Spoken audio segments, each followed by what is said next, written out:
Ningún documento en la historia de la humanidad ha cambiado y beneficiado tanto al mundo como los 10 mandamientos.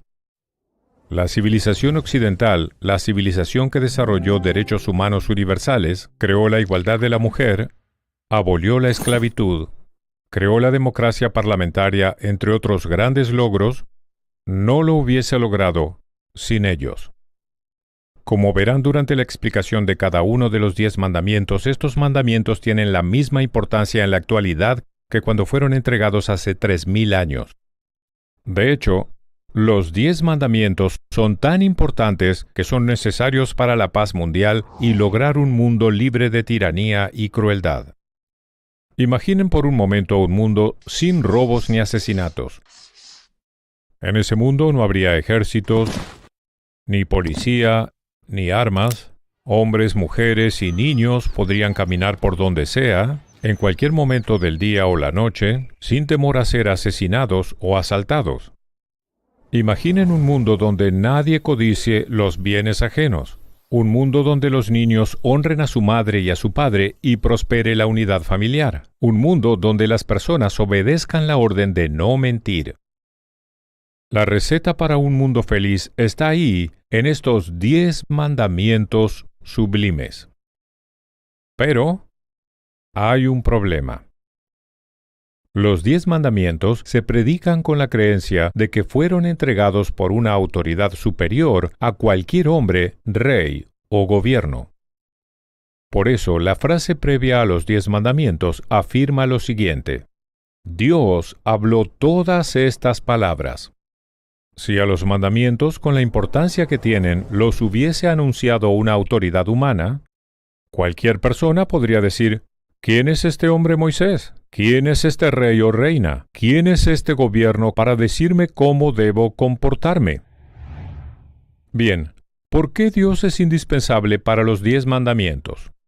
Porque, para ser lo más claro posible, si Dios no establece que asesinar es malo, asesinar no es malo.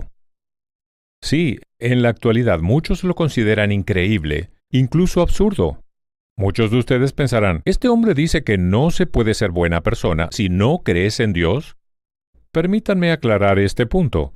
No es eso lo que digo. Por supuesto que hay buenas personas que no creen en Dios, así como hay malas personas que sí creen en Él. Muchos de ustedes pensarán, creo que asesinar es malo, no necesito que Dios me lo diga. Pero esa respuesta es verdad a medias. No tengo dudas de que si eres ateo y dices que asesinar es malo, realmente lo crees. Discúlpame, pero es necesario que Dios te lo diga. Todos necesitamos que Dios nos lo diga, incluso si comprendes por tu cuenta que asesinar es malo sin intervención de Dios y los 10 mandamientos. ¿Cómo sabes que es malo? No me refiero a creer que es malo, sino a saber que es malo. Lo cierto es que no puedes, porque sin Dios el bien y el mal son solo creencias personales, opiniones personales. Yo creo que hurtar está bien y tú no. A menos que exista un Dios, la moral dependerá de la opinión y la creencia. Y prácticamente todos los filósofos ateos concuerdan con esto. Otro problema de la idea de que no necesitas de Dios para creer que asesinar es malo es que muchas personas no opinan igual. No es necesario remontarse mucho en el tiempo para probar esto. En el siglo XX, millones de personas en las sociedades comunistas y bajo el régimen del nazismo asesinaron a casi 100 millones de personas, sin contar a los soldados muertos en guerras. Luego, no estén muy seguros de la capacidad humana para discernir lo que está bien y mal sin una autoridad superior. Es muy fácil ser influenciados por un gobierno, un demagogo o una ideología, o creer que el daño que hacen no es realmente malo. Incluso si pueden discernir lo que está bien de lo que está mal, aún así necesitamos de Dios. Gente que conoce la diferencia entre el bien y el mal comete maldad a menudo. ¿Saben por qué? Porque pueden hacerlo. Ellos creen que nadie los observa. Pero si reconocen que Dios es el origen de la moral, creerán que Él siempre está observándonos. Por lo tanto, hasta los ateos querrán que las personas actúen según las leyes morales de los mandamientos. Incluso un ateo debe admitir que cuantas más personas crean que Dios estableció esas leyes, y que no solo es una opinión, mejor será el mundo. En 3000 años, nadie ha diseñado un mejor sistema que el basado en los mandamientos de Dios para lograr un mundo mejor, y nadie lo logrará jamás. ¿Cuál es el primero de los 10 mandamientos? Quizá le parezca una pregunta extraña, pero no lo es. Judíos y cristianos dan respuestas diferentes. Esto se debe a que lo que conocemos como los 10 mandamientos en el hebreo original son las 10 declaraciones. Y como el hebreo es el original, comenzaremos con la primera declaración, que todas las religiones comparten y que es: Yo soy el Señor tu Dios, que te saqué de la tierra de Egipto, de la casa de la esclavitud. Esta declaración es tan importante que ningún otro mandamiento tendría sentido sin él. En primer lugar, afirma que es Dios quien nos da estos mandamientos, no Moisés ni ningún otro ser humano. Segundo, Dios es quien nos libera de la esclavitud. Nuevamente, ningún ser humano lo hizo, ni siquiera Moisés. Por lo tanto, nuestra obligación es hacia Él, Dios. ¿Y cuál es esa obligación? Que vivamos según los siguientes 9 mandamientos. Este es el inicio de lo que se conoce como monoteísmo ético, la novedad más grande que cambia el mundo de la Biblia hebrea. Significa 2 cosas. El monoteísmo ético implica que el Dios único, eso significa monoteísmo, es el origen de la ética, la moral.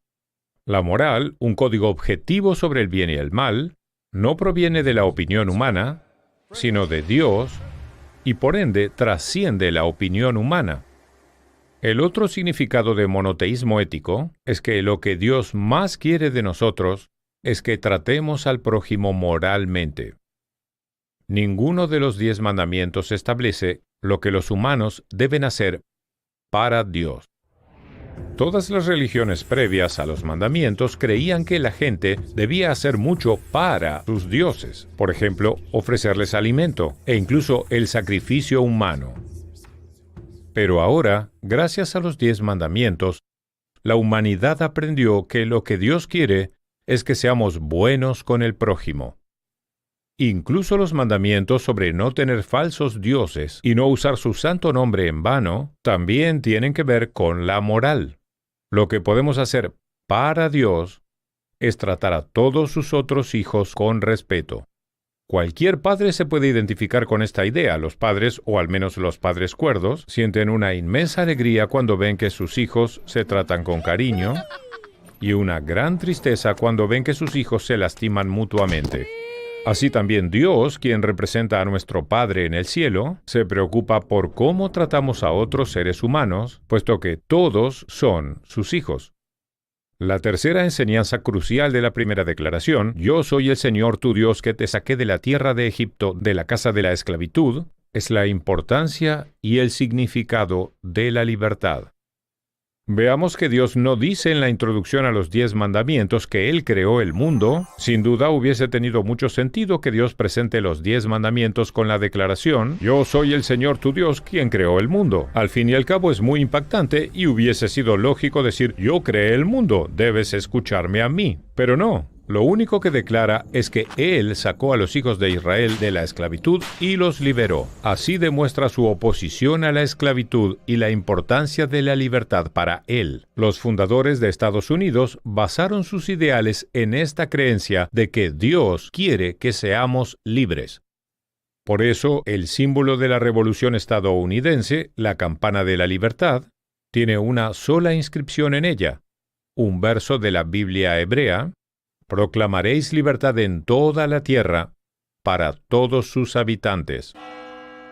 Pero hay otra enseñanza igualmente importante sobre la libertad en la declaración que introduce los 10 mandamientos, el significado de la libertad.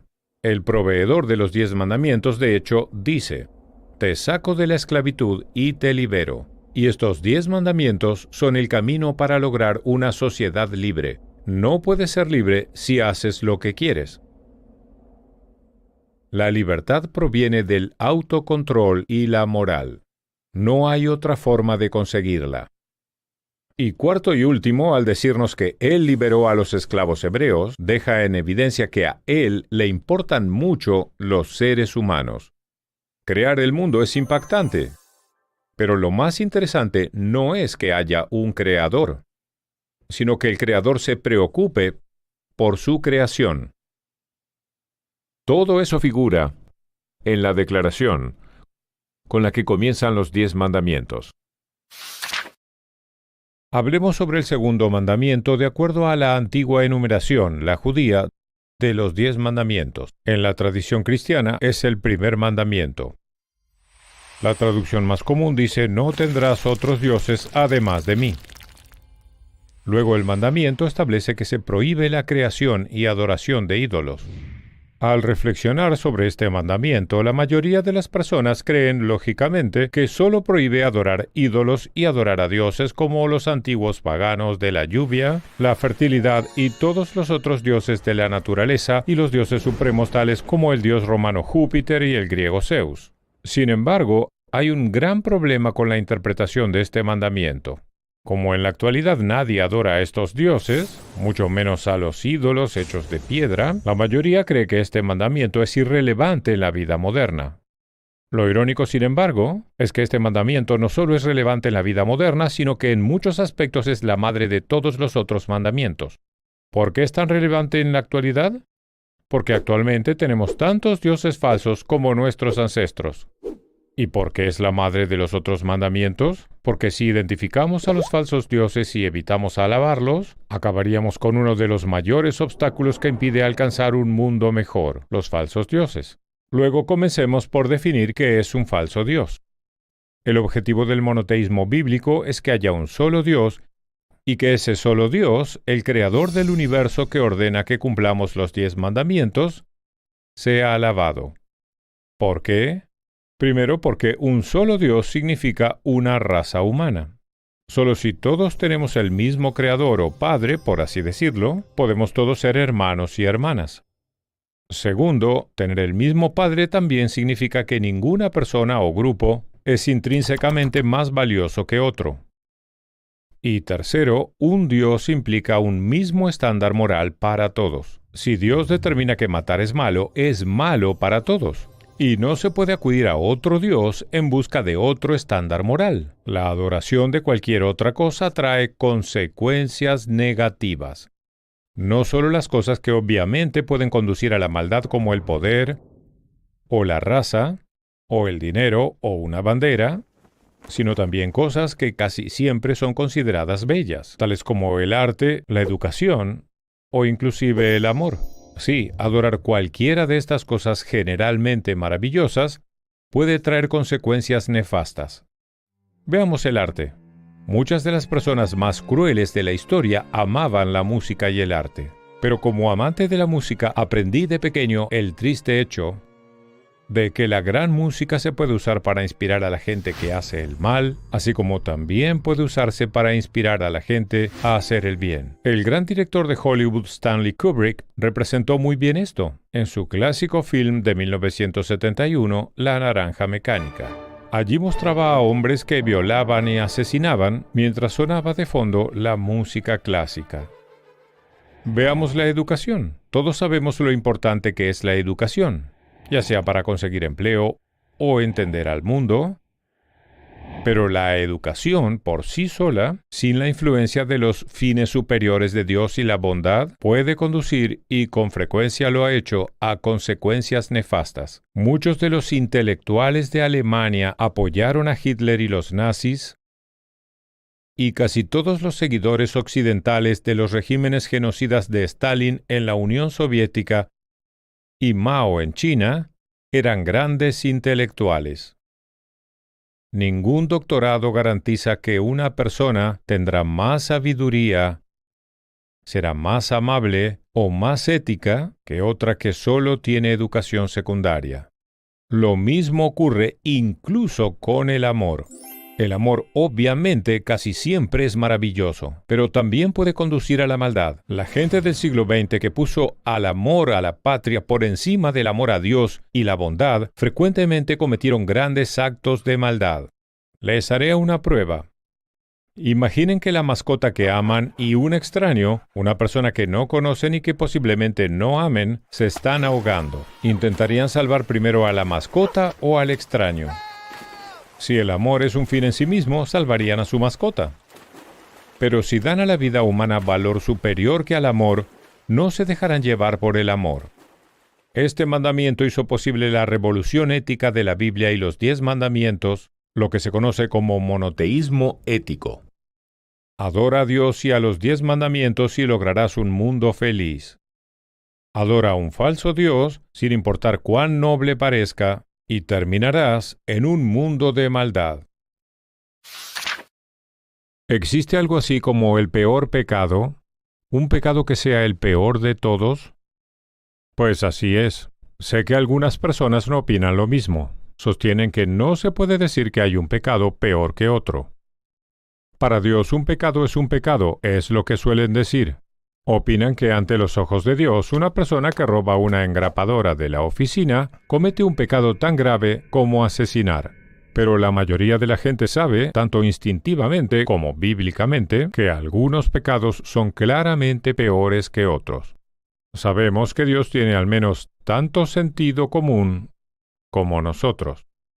El Dios del judaísmo y del cristianismo no considera lo mismo robar en una oficina que matar. Entonces, ¿cuál es el peor pecado? El peor pecado es hacer el mal en nombre de Dios. ¿Cómo lo sabemos? Por el tercer mandamiento de los 10 mandamientos. Es el único de los 10 mandamientos que establece que Dios no perdonará a quien viole el mandamiento. ¿Qué dice el mandamiento? Generalmente es traducido como: no usarás el nombre del Señor tu Dios en vano, porque el Señor no te considerará sin culpa, es decir, no perdonará a quien tome su nombre en vano. La mayoría lógicamente considera que el mandamiento prohíbe decir el nombre de Dios sin razón aparente. De esta manera, decir «Dios, qué día agotador tuve hoy en el trabajo» viola el tercer mandamiento. Pero esta interpretación presenta un verdadero problema. Significaría que mientras Dios podría perdonar el incumplimiento de cualquier otro mandamiento, como deshonrar a los padres, robar, el adulterio e incluso matar, Él nunca podría perdonar a alguien que dijo, «Dios, qué día agotador tuve hoy en el trabajo». Seamos honestos, eso haría que los mandamientos sean incomprensibles desde el punto de vista moral. Pero resulta que el problema no está en el mandamiento, sino en la traducción. El hebreo original no dice «no tomes», sino «no llevarás». El hebreo dice literalmente «no lleves el nombre del Señor, tu Dios, en vano».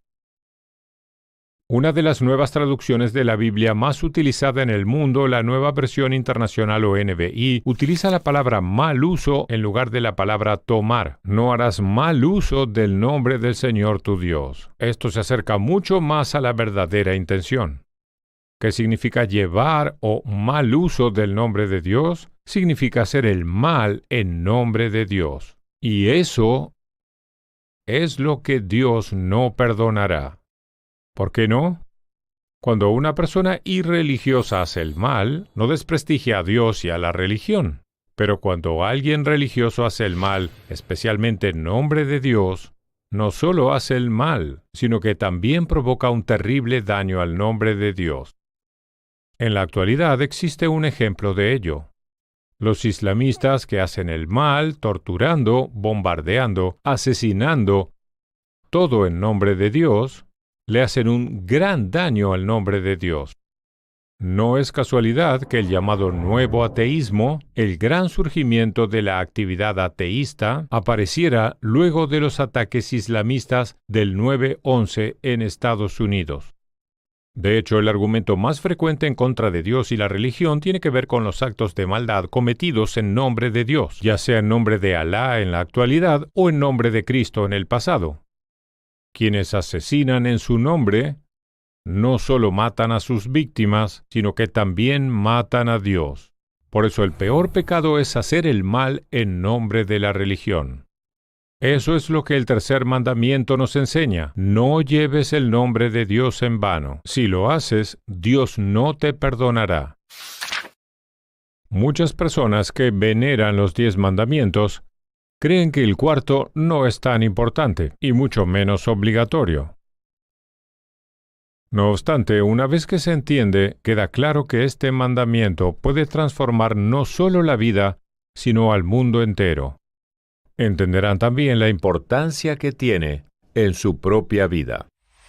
El cuarto mandamiento dice: recuerda el día del sábado para santificarlo. 6 días trabajarás y realizarás todas tus labores, pero el séptimo día es el día de descanso para el Señor tu Dios.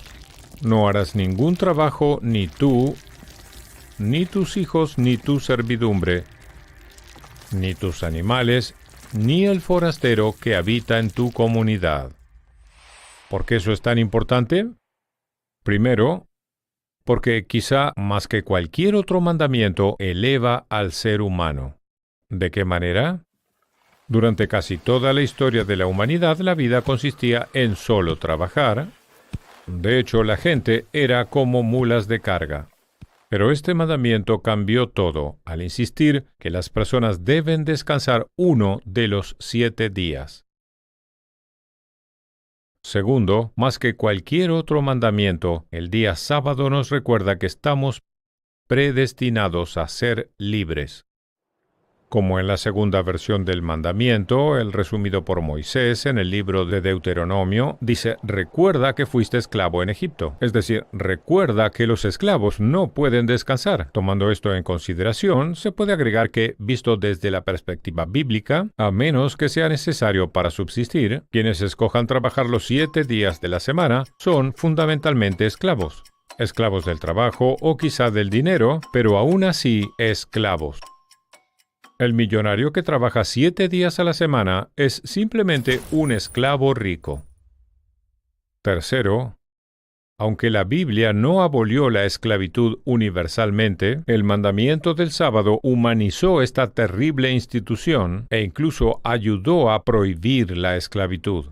Por definición, el amo podía evitar que su esclavo descansara, y mucho más aún que descansara un día a la semana. Pero esto es precisamente lo que ordena el cuarto mandamiento. Incluso un esclavo tiene derechos humanos elementales. Por lo tanto, un esclavo también es un ser humano. Cuarto, el sábado casi por sí solo crea y fortalece los lazos familiares y de amistad. Cuando la persona descansa una vez a la semana, ese día casi inevitablemente se comparte con otras personas, generalmente familiares y amigos. Tiene el mismo efecto positivo en los matrimonios. Pregúntenle a alguien casado con un adicto al trabajo cuánto favorecería al matrimonio si el adicto al trabajo no trabajase una vez a la semana. Podrán apreciar el poder del día sábado. Quinto, el mandamiento del sábado le otorga dignidad a los animales. Incluso nuestros animales deben descansar un día a la semana. Esto es, hasta donde sabemos, la primera ley nacional de la historia a favor de los animales. Los beneficios para los animales van más allá del descanso. Quienes sentían la obligación divina de otorgarle a sus animales un día sabático eran menos propensos a ser crueles con ellos cualquier otro día. Luego, estos 5 beneficios que cambian la vida y la sociedad a través del sábado están al alcance de todos. No se necesita ser judío o cristiano o ni siquiera creer en Dios para recibir todos estos beneficios. Efectivamente, la gente que cree que Dios nos dio los 10 mandamientos ha mantenido el sábado vigente. La presencia de Dios tiene otro papel importante el sábado. Así como la fe en Dios acerca a las personas al sábado, observar el sábado acerca a las personas a Dios. Por eso la primera versión de los 10 mandamientos, la versión en el libro de Éxodo, finaliza con estas palabras: Pues en 6 días el Señor creó el cielo y la tierra y el mar y todo cuanto contienen, y en el séptimo día descansó. Por eso bendijo el Señor el día sábado y lo hizo sagrado. Más allá de cómo interpreten 6 días, y muchos judíos y cristianos creyentes no interpretan el día como 24 horas, este es el mensaje.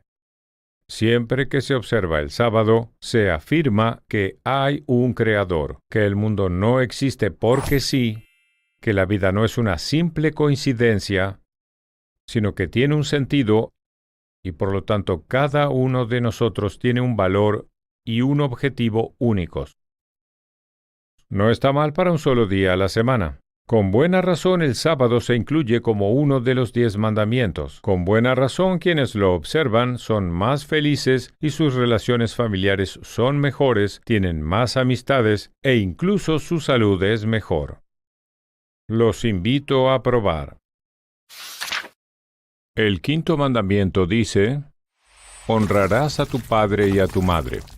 Este mandamiento es tan importante que es uno de los pocos mandamientos de toda la Biblia que nos da motivo para obedecerlo, para que tus días se prolonguen en la tierra que el Señor, tu Dios, te da. Muchos interpretan esta parte del mandamiento como una recompensa. Aunque puede considerarse de esa manera, el hecho es que hay una razón. Si se construye una sociedad donde los hijos honran a sus padres, la sociedad sobrevivirá por mucho tiempo. Lo contrario es que una sociedad donde los hijos no honran a sus padres está condenada a autodestruirse. En esta época, la relación entre honrar a nuestros padres y la supervivencia de la civilización no es reconocida por todos. Al contrario, muchos padres con la mejor educación no creen que sus hijos deban honrarlos, ya que honrar implica una figura autoritaria. Y esa es una condición que muchos padres modernos rechazan. Además, muchos padres quieren que sus hijos los amen, en lugar de que los honren. No obstante, ni los mandamientos ni la Biblia nos ordenan amar a nuestros padres. Esto es algo curioso, debido a que la Biblia nos ordena amar al prójimo, amar a Dios, e incluso a un desconocido. La Biblia comprende que siempre habrá individuos que, por cualquier razón, no podrán amar a sus padres. Por lo tanto, no ordena algo que pudiese resultar psicológica o emocionalmente imposible, pero sí ordena que honremos a nuestros padres. Y ordena esto solo en relación a los padres. La Biblia no ordena honrar a nadie más. Entonces, ¿por qué es tan importante honrar a los padres? ¿Por qué los mandamientos sostienen que la sociedad no podría sobrevivir si este mandamiento no es respetado por todos? Una razón es que, como hijos, lo necesitamos. Los padres quizá quieran ser honrados, de hecho deberían desearlo, pero es necesario que los hijos honren a sus padres. Un padre y una madre que no son honrados son en realidad adultos iguales a sus hijos. No son padres. Nuestra generación conoce mejor que nadie las graves consecuencias de crecer sin un padre. Los niños sin padre tienen más posibilidad de convertirse en criminales al crecer, de maltratar a las mujeres o de ser una amenaza para la sociedad. Las niñas que no tienen un padre a quien honrar, y con suerte para amar también, tienen más tendencia de buscar al hombre equivocado y de ser promiscuas a temprana edad. Segundo, honrando a nuestros padres es como aprendemos que hay una autoridad moral superior a quien debemos rendir cuentas por nuestros actos. Sin esto no podemos crear o mantener una sociedad organizada. Por supuesto, para los 10 mandamientos la máxima autoridad moral es Dios, quien por lo tanto está por encima de nuestros padres. Pero es muy difícil llegar a honrar a Dios sin haber tenido un padre o una madre, especialmente un padre a quien honrar. Sigmund Freud, padre de la psiquiatría, quien además era ateo, sostenía que la actitud de una persona hacia su padre determinaba ampliamente la actitud de esa persona hacia Dios. Hay otra razón por la cual honrar a los padres es esencial para una buena sociedad. Honrar a los padres es el mejor antídoto para el totalitarismo. Una de las primeras cosas que buscan los movimientos totalitarios es romper el lazo entre padre e hijo. La lealtad del hijo hacia los padres se traslada hacia el Estado. Incluso en sociedades democráticas, cuanto más abarca el Estado, más desplaza al rol parental. Finalmente, hay muchas maneras de honrar a los padres. La regla general es que reciban un trato especial. Los padres son únicos, luego deben ser tratados de manera única. No les hablamos del mismo modo que al resto. Por ejemplo, quizá usemos groserías cuando hablamos con un amigo, pero no lo hacemos cuando hablamos con nuestros padres. No los llamamos por su nombre. Y cuando dejamos su casa para formar nuestro hogar, continuamos en contacto con ellos. Cortar contacto con ellos es lo contrario a honrarlos. Y sí, sabemos que algunos padres han sido muy crueles, es decir, crueles, no fastidiosos, a los cuales resulta moralmente imposible honrar. Existen tales casos, pero son raros. Recuerden, si sus hijos los ven honrar a sus padres, sin importar lo difícil que a veces pueda resultar, hay muchas más posibilidades de que los honren a ustedes. Seguramente pensarán que de los 10 mandamientos, el que necesita menos explicación es el sexto, porque parece muy claro. Es el que la Biblia del Rey Jacobo, la traducción de la Biblia más comúnmente usada, lo traduce como no matarás. En realidad esto es todo lo contrario. Probablemente este sea el mandamiento más mal interpretado de todos. La razón es que el hebreo original no dice no matar, dice no asesinar. Tanto el hebreo como el inglés y el español tienen dos palabras con referencia a quitar la vida. Una es matar, hahag en hebreo, y la otra es asesinar, ratzach en hebreo. La diferencia entre las dos es enorme. Matar significa, primero, quitar la vida, ya sea humana o animal. Segundo, quitarle la vida a un ser humano intencional o accidentalmente. Tercero, quitarle la vida a un ser humano legal o ilegalmente, moral o inmoralmente. Por otro lado, asesinar solo puede significar una cosa: quitarle la vida a un ser humano ilegal o inmoralmente. Por eso decimos maté un mosquito y no asesiné un mosquito. Por eso diríamos el trabajador se mató de forma accidental y no el trabajador se asesinó de forma accidental.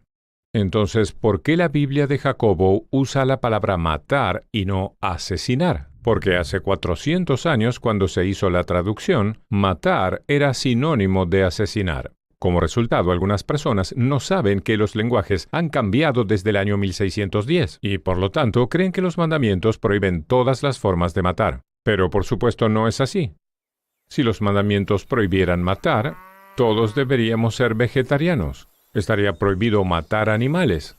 Todos deberíamos ser pacifistas, ya que no podríamos matar en defensa propia.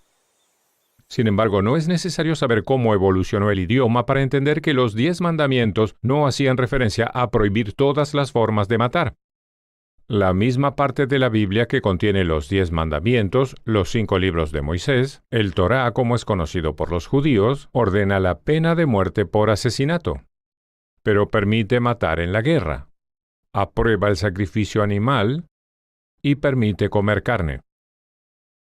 La interpretación correcta de este mandamiento es de suma importancia, debido a que mientras que prácticamente todas las traducciones modernas lo traducen correctamente como no asesinar, muchas personas citan la traducción del Rey Jacobo para justificar dos ideas que no tienen fundamento en la Biblia: la oposición a la pena de muerte y el pacifismo.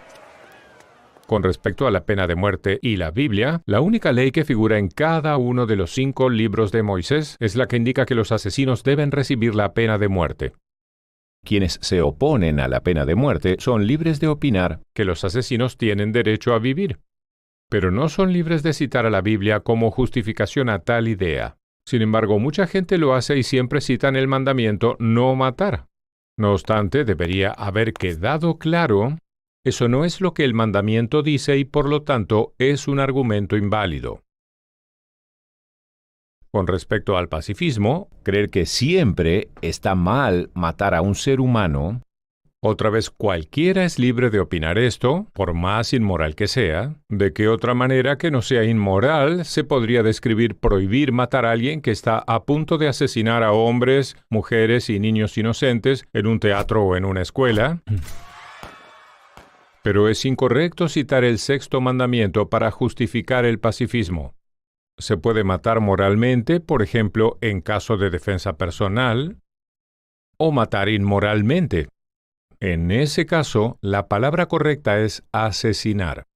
Los 10 mandamientos son portados en 2 tablas.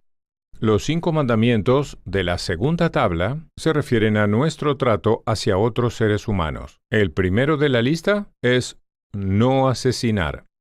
¿Por qué? Porque asesinar es el peor acto que una persona puede cometer. Los otros 4 mandamientos, la prohibición de robar, el adulterio, dar falso testimonio y la codicia, son todos graves ofensas.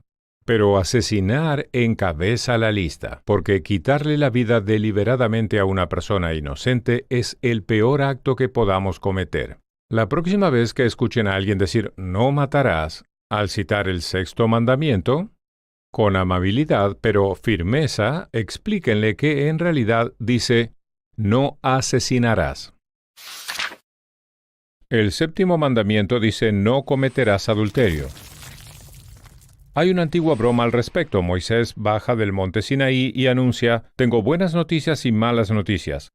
La buena es que logré reducir la lista a solo 10. La mala es que adulterio sigue en la lista. La broma es muy reveladora. Prohibir a un esposo o esposa tener relaciones sexuales con otro que no sea su pareja, quizá para muchas personas, sea el mandamiento más difícil de cumplir. Es fácil entender las razones. Una es el enorme poder del deseo sexual, que puede ser muy difícil de controlar durante todo el matrimonio, especialmente si una persona atractiva está disponible, ya sea sexual o románticamente, para uno de los dos. Otro motivo es la necesidad humana de amar y ser amado. Para la gente común, no hay sentimiento más poderoso que el amor. Si alguien se enamora de otro durante su matrimonio, requiere un gran esfuerzo no cometer adulterio con esa persona. Y si además agregamos la desdicha de un matrimonio sin amor, resulta mucho más difícil resistir la tentación del adulterio. Por eso la broma con la que comencé es graciosa, porque refleja la realidad. ¿Por qué se prohíbe el adulterio en los 10 mandamientos? Porque al igual que los otros 9, es indispensable formar y mantener una civilización superior. El adulterio pone en peligro los cimientos de la civilización, algo que los 10 mandamientos desean fomentar. Uno de los pilares de la civilización es la familia, un padre y una madre casados y sus hijos. Todo lo que atente contra la unidad familiar está prohibido en la Biblia. El adulterio es un ejemplo. No honrar a tu padre y a tu madre es otro. Y la prohibición de la práctica del sexo dentro de la familia, el incesto, es el tercer ejemplo. ¿Por qué la familia es tan importante? Porque sin ella es imposible la estabilidad social. Porque sin ella es imposible transmitir los valores sociales de generación en generación. Porque el compromiso hacia una esposa e hijos hace al hombre más responsable y maduro. Porque más que nada, la familia satisface las necesidades emocionales y materiales de la mujer. Únicamente la unidad familiar puede brindar a los hijos una niñez estable y segura. ¿Por qué el adulterio pone en riesgo la familia? La razón más obvia es que el sexo con otro que no sea el esposo o la esposa puede conducir a la destrucción del matrimonio. Aunque el adulterio no debería ser suficiente razón para el divorcio, muchas veces lo es. Hay otra razón por la cual el adulterio destruye una familia. Puede resultar en un embarazo y luego el nacimiento de un niño. Ese niño generalmente crece sin una familia, es decir, sin un padre y una madre casados, a quienes reclamar como propios. Y si el adulterio no destruye una familia, casi siempre provoca un gran daño al matrimonio. Además de la sensación de traición y pérdida de confianza que genera, significa que quien comete adulterio lleva una vida fraudulenta. Cuando una persona tiene relaciones sexuales con alguien fuera de su matrimonio, siempre está pensando en la otra persona y en cómo continuar engañando a su pareja. El adulterio inevitablemente conduce a una vida llena de mentiras que daña al matrimonio, incluso si la persona afectada desconoce el engaño. Finalmente, el mandamiento que prohíbe el adulterio no tiene un asterisco que aclara que está permitido si ambos esposos lo consienten. Las personas que tienen relaciones sexuales fuera de su matrimonio, aun con el consentimiento de su esposo o esposa, puede que no hieran los sentimientos de su pareja, pero aún así dañan la institución del matrimonio. El motivo de este mandamiento es para proteger a la familia, no evitar el dolor sentimental de los esposos. Muchos matrimonios lamentablemente tienen problemas, y no tenemos derecho de juzgar el comportamiento de otros en este sentido. Nadie sabe lo que sucede en el matrimonio de otro, y si así fuese, quizá comprenderíamos por qué uno u otro buscó el amor fuera del matrimonio.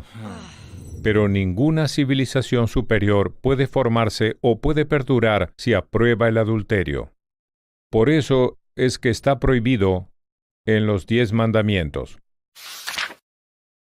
Se podría decir que el 8º mandamiento, no robar, es el mandamiento que abarca a todos los otros. ¿Cómo no robar abarca a los otros mandamientos? Bien, asesinar es robar la vida de otra persona, el adulterio es robar a la esposa o al esposo a otro, la codicia es el deseo de robar lo que le pertenece al otro, dar falso testimonio es robar justicia, y así sucesivamente. Este mandamiento es diferente en otro aspecto. Es el único mandamiento que no tiene límites.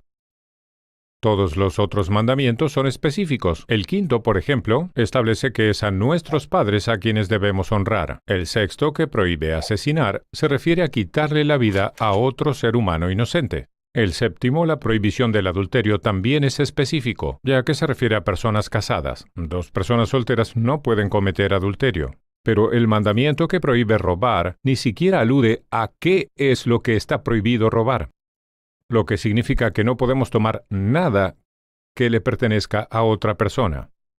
Eso, a su vez, significa 3 cosas importantes. Primordialmente, el mandamiento que prohíbe robar siempre se ha interpretado como que no se debe robar a otro ser humano, lo que llamamos secuestrar.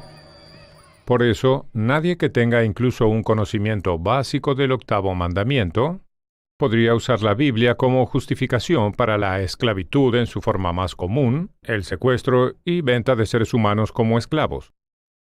Los críticos de la Biblia sostienen que la Biblia permitía la esclavitud, pero el tipo de esclavitud mencionada era en la mayoría de los casos lo que se conocía como servidumbre de fideicomiso, trabajar para otra persona por un determinado periodo de tiempo para saldar una deuda. Eso no tenía nada que ver con secuestrar gente, tal como ocurrió en África y otros lugares. Esto se prohíbe específicamente en el 8º mandamiento. El segundo significado importante de este mandamiento es la santidad de la propiedad ajena. Así como prohíbe robar personas, también prohíbe robar las pertenencias de otro. Se ha demostrado una y otra vez que la propiedad privada, comenzando por la posesión de tierras, es indispensable para crear una sociedad decente y libre. El régimen totalitario quita el derecho a la propiedad privada.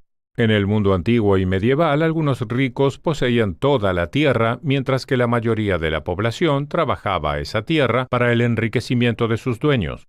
Y luego, en la Europa del siglo XIX, muchos socialistas sostenían que se debía embargar la propiedad privada y entregársela al pueblo.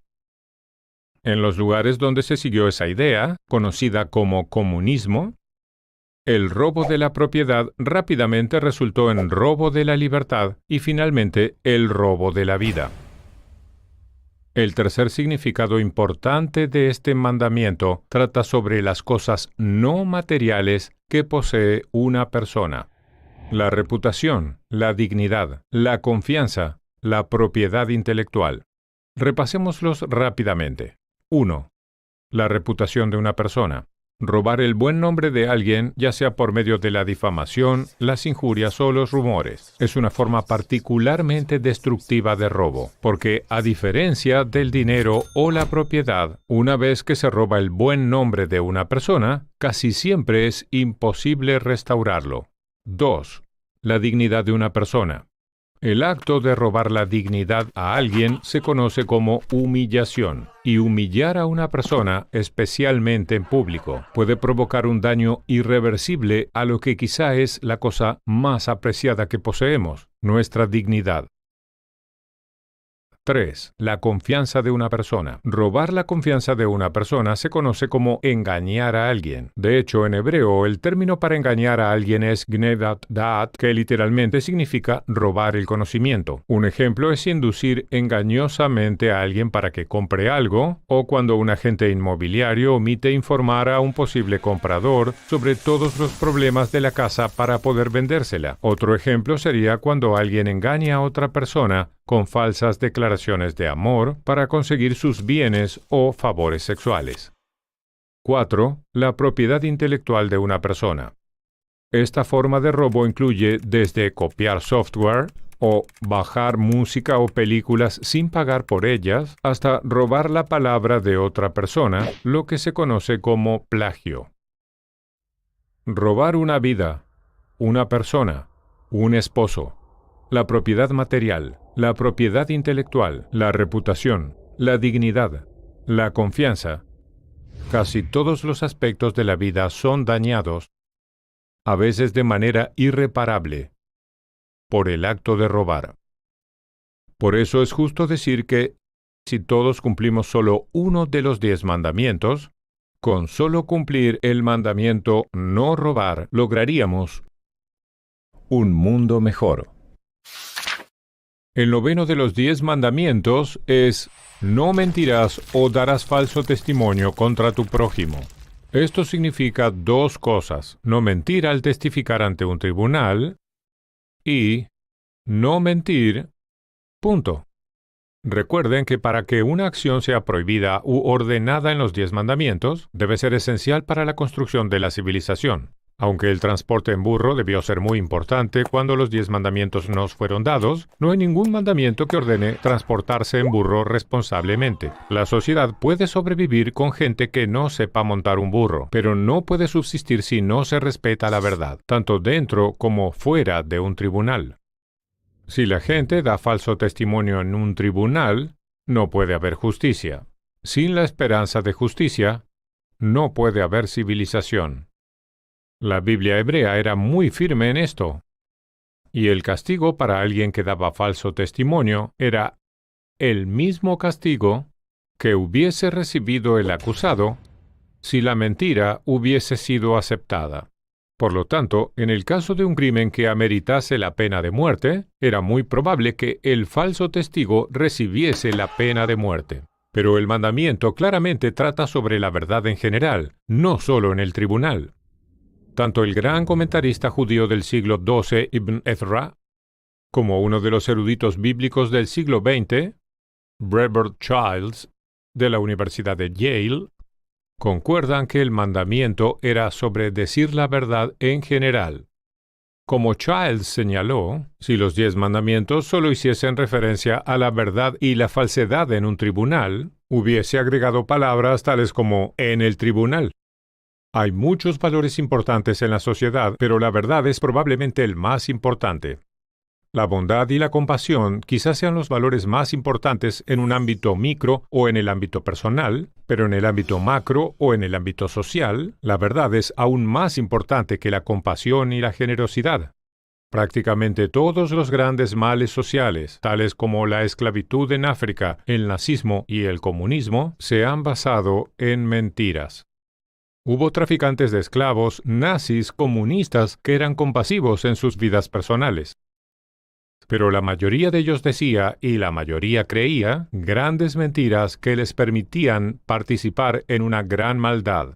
La esclavitud de los negros fue posible en gran medida por medio de la mentira de que los blancos eran superiores a ellos. El Holocausto hubiese sido imposible sin decenas de millones de personas que creyeron la mentira de que los judíos eran inferiores a los llamados arios. Y el totalitarismo comunista se basó íntegramente en mentiras. Por eso el periódico del Partido Comunista de la Unión Soviética se llamó Pravda, que en ruso significa verdad, porque el partido, no la realidad objetiva, era la fuente de la verdad. Los sádicos y psicópatas pueden provocar mucho daño. Para asesinar a millones, grandes cantidades de personas normales deben creer esas mentiras. La maldad masiva no sucede porque muchas personas quieren ser crueles, sino porque se alimentan de mentiras que las convencen de que lo malo en realidad está bien. Sin embargo, un gran obstáculo para decir la verdad es que los partidarios de causas, incluso causas buenas, no den a la verdad un valor central y acepten la tentación de mentir a favor de su causa. Existen muchos ejemplos de esto. Por ejemplo, en la década de los 80, para promulgar la causa a favor de los desamparados, el principal activista a favor de esa causa afirmaba que había de 2 a 3 millones de desamparados en Estados Unidos. Años más tarde admitió en televisión nacional que había inventado ese número. La verdadera cantidad de desamparados era entre 250,000 y 350,000. Del mismo modo, se descubrió que los grupos que luchan contra el cáncer exageraron mucho el número de mujeres que sufren de cáncer cada año. ¿Por qué? Para asustar a más mujeres y lograr que se hagan las mamografías. De nuevo, mentir en nombre de una buena causa. ¿Por qué es destructivo mentir en nombre de una buena causa? Porque si desconocemos cuál es la verdad, ¿cómo sabemos dónde asignar correctamente los recursos limitados de una sociedad? Y en el peor de los casos, distorsiona las prioridades de la sociedad y por lo tanto provoca un gran daño. Los 10 mandamientos sirven para advertirnos que, con muy pocas excepciones, tales como rescatar una vida inocente, ninguna causa es más importante que decir la verdad. Los 10 mandamientos es la gran lista de instrucciones diseñada para formar una buena sociedad. Pero dicha sociedad no puede crearse o mantenerse si no está basada en la verdad. De los 10 mandamientos, el sexto, el séptimo, el octavo y el noveno son los que prohíben actos de maldad: asesinar, cometer adulterio, robar, mentir. Y luego sigue un mandamiento que prohíbe lo que conduce a asesinar, cometer adulterio, robar, mentir. ¿Cuál es? Es el último de los 10. No codiciar lo que le pertenece a otro. Ni su esposo o esposa, su casa, sus sirvientes, sus animales o ninguna de sus propiedades. Para entender este mandamiento en su significado único, lo primero que se debe comprender es que es el único de los mandamientos que sanciona el pensamiento. Todos los otros mandamientos sancionan el comportamiento. De hecho, de las 613 leyes de los 5 libros de Moisés, prácticamente ninguna prohíbe el pensamiento. Entonces, ¿por qué los mandamientos incluyen una ley que prohíbe un pensamiento? Porque la codicia es la que con frecuencia conduce a la maldad. O para decirlo de otra manera, la codicia es lo que lleva a desobedecer los 4 mandamientos anteriores, los que prohíben matar, cometer adulterio, robar, mentir. Piénsenlo. ¿Por qué la gente comete tales actos? Por lo general, porque codician algo que le pertenece a otro. Obviamente, esa es la causa por la cual las personas roban. Los ladrones codician la propiedad de la víctima. Pero también es la causa de muchos asesinatos. Y la codicia es obviamente la causa para cometer adulterio, querer al esposo o la esposa de otra persona. En cuanto a mentir o dar falso testimonio en el idioma de los mandamientos, se hace para encubrir todos los otros delitos que son causados por la codicia. Pero para entender por qué la codicia es el único pensamiento que está prohibido en los 10 mandamientos y uno de los únicos pensamientos prohibidos en toda la Biblia hebrea, es necesario entender lo que significa codiciar y también lo que no significa. Codiciar es mucho más que querer. El verbo hebreo lachmod significa desear al punto de buscar, quitar y apropiarnos de algo que le pertenece a otro. Vean que hay 2 elementos imperativos aquí: buscar para poseer y que le pertenece a otra persona. Buscar para poseer no implica simplemente envidiar o, en el caso de la esposa o el esposo del vecino, solo desear. Ni la envidia ni la lujuria están prohibidos en los 10 mandamientos. La envidia y la lujuria descontroladas sin duda conducen a hacer cosas malas, y ambas pueden ser psicológica y sentimentalmente destructivas, pero ninguna de ellas está prohibida en los 10 mandamientos. ¿Por qué? Porque ninguna es igual a la codicia. Es la codicia la que casi inevitablemente conduce a robar, a cometer adulterio y a veces incluso a matar. Permítanme explicarlo de otra manera. El 10º mandamiento no prohíbe decir, «Oh, qué hermosa casa, o auto, o esposa tiene mi vecino. Me gustaría una casa, o un auto, o una esposa así». Eso quizá termine siendo algo destructivo, pero quizá también termine siendo constructivo. ¿Cómo? Quizá lo estimule a trabajar más duro y mejorar su vida para conseguir una casa, un auto, o una esposa como la del vecino. Es cuando uno quiere y busca apropiarse de esa casa, auto o esposa que le pertenecen a otro que ocurre la maldad. Y eso es lo que prohíbe el 10º mandamiento. Por lo tanto, uno de estos 10 mandamientos, estas 10 reglas básicas de la vida, es que simplemente no se debe codiciar lo que le pertenece al prójimo. Todo lo que le pertenezca a esa otra persona debe considerarse sagrado. No podemos buscar poseer algo que le pertenece a otro, porque solo cosas malas pueden resultar. Soy Dennis Prager. Únase a Universidad Prager, suscríbase a nuestro canal en YouTube y regístrese de manera gratuita en prageru.com.